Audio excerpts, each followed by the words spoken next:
Today we have yet another thought-provoking picture. It's a thought-provoking picture because it makes you think. So let's take a look at this picture. What are we looking at here? It's a black and white picture. Here we can see that the man on the right is holding a knife in his hand and he's going to stab the man on the left, right? The man on the left is trying to defend himself and he's using, it looks like his foot, which is like this. He's using it to defend himself, but it's very clear that we can see the man on the left is trying to run away and the man on the right is trying to stab him. But what is the TV camera showing? In the TV camera, how are they framing the picture? How is the media, this is like the media, yes. How is the media framing this event? Well, in the TV screen, it looks like the other way around, yes. It looks like the other way around. It looks like the man on the left here is attacking the man on the right. You see, because of the way the camera is framing the situation, it actually looks like the other way around. It looks like the man on the left is attacking the man on the right. That's what the media is showing. But of course, the truth is, the reality is that it's actually the man on the right who's attacking the man on the left. So what's this picture about? What's the message of this picture?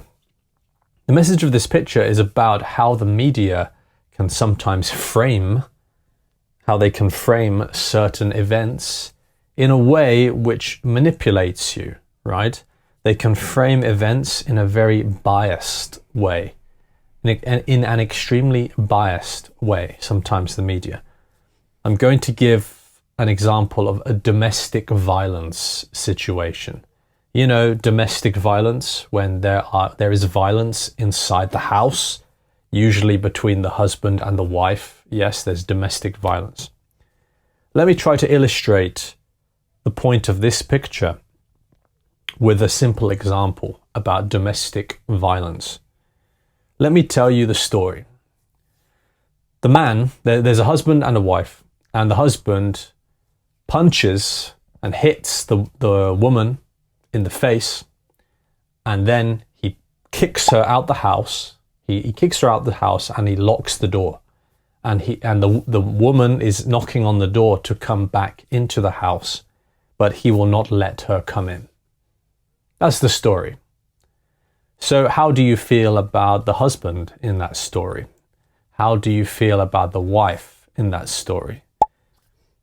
Obviously, you will probably think the husband is a horrible guy, right? A terrible guy, and that he's the one who's really in the wrong in this situation, and that the woman is definitely the victim.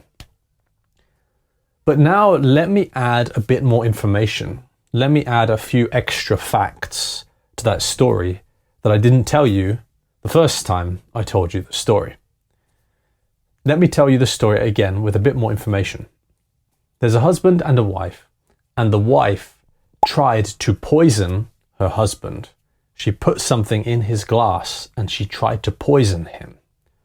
And the husband found out about this. He found out that the wife tried to poison him.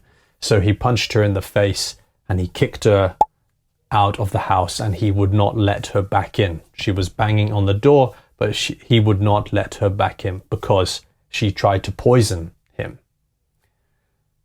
Now, how do you feel about this story? How do you feel about the husband and the wife?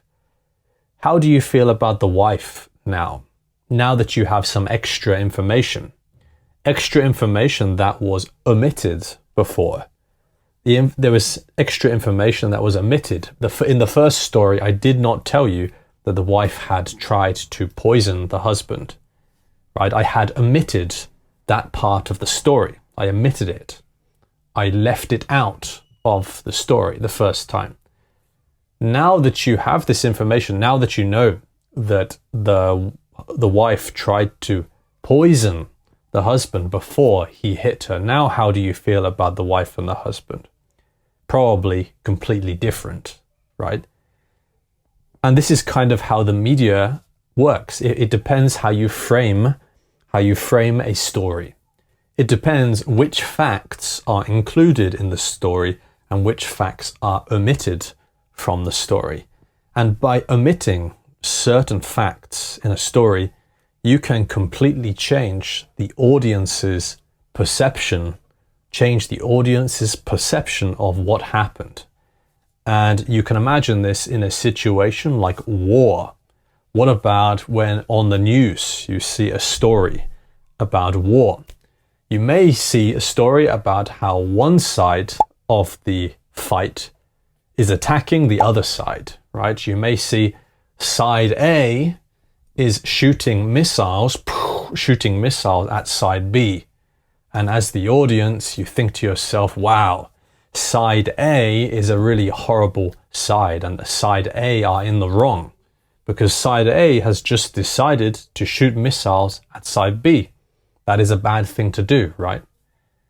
However, what if there were certain facts omitted from the story? What if previously, maybe 10 years before, side B had shot lots of missiles at side A 10 years previously or 5 years previously? Would that change your view of the story if you knew that actually side B were the ones who attacked first? Can you see how just omitting certain facts from a story can completely change your perception of the story, change the way you see the events? Do you think the media does this sometimes?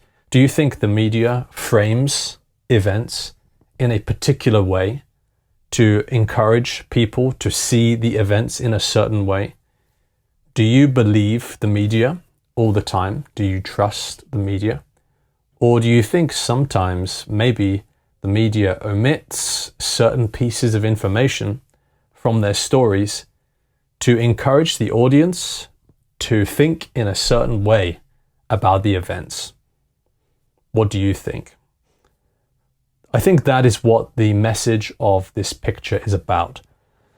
It's about saying that you cannot always trust the way that the media frames events. Even though when you watch the news, it may seem like these are the good guys and these are the bad guys, it could, in actuality, yes, in actuality, it could actually be the other way around.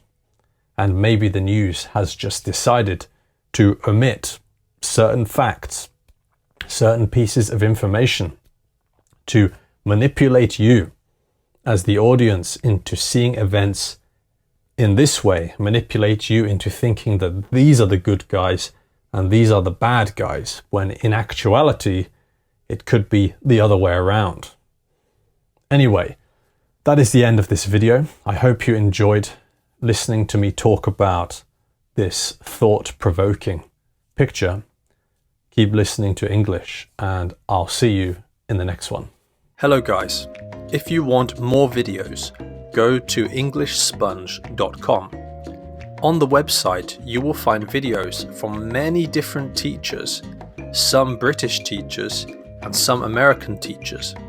The videos are organized by level A1, A2, B1 and B2, so you can choose which level you want to listen to. So, go to EnglishSponge.com. The link is in the description of the video.